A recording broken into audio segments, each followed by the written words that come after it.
આ મેળામાંનો આ હંધુ શેત્રુજીનો કાંઠો છે. આ હંધો આખો ભીરો તો હલો હલનો કાલ આ હંધુ પાણી દરિયો જ હતો. 24 કલાક આ રસ્તો બંધ હતો. આ હંધુ સમંદર જ હતું. પછી શેત્રુજી તો બાકી છે. આપણે આ હંધુ ખેતરો ભીરા હતા અંદર પાણીના. અહીંયા તો ખેતરોવાળાને શું થાય હવે? આમાં પાણી ભીરા છે. આવો વરસાદ તો પહેલો જ વરસાદ ધોંગો પડી ગયો આપણે.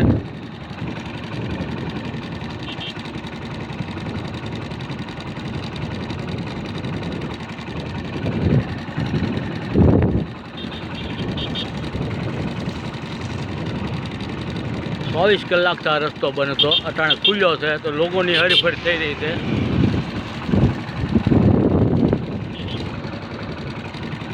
હવે આગળ શેત્રુજી આવી રહી છે.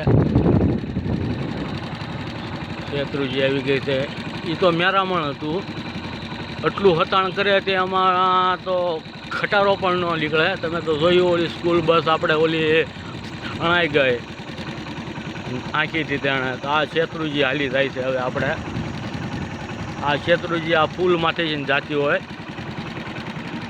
અટાણે તો આ શેત્રુજી આપણે આવી જતી. આ શેત્રુજી છે.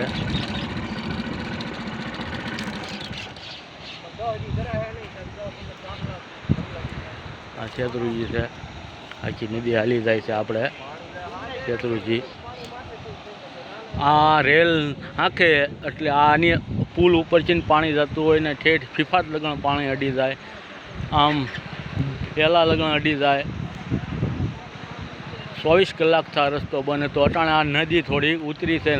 રસ્તો હરભરી છે. જો આ ઓવાળ હંદા રેલ નાખી હતી એની પુલની ઉપરથી પાણી જાય એટલે ઠેઠ ફીફાત લગણ પાણી અડી જાય. આ પાણી આ ઓવાળ તમને બતાવી રહ્યો છે. આ ઓવાળ છે.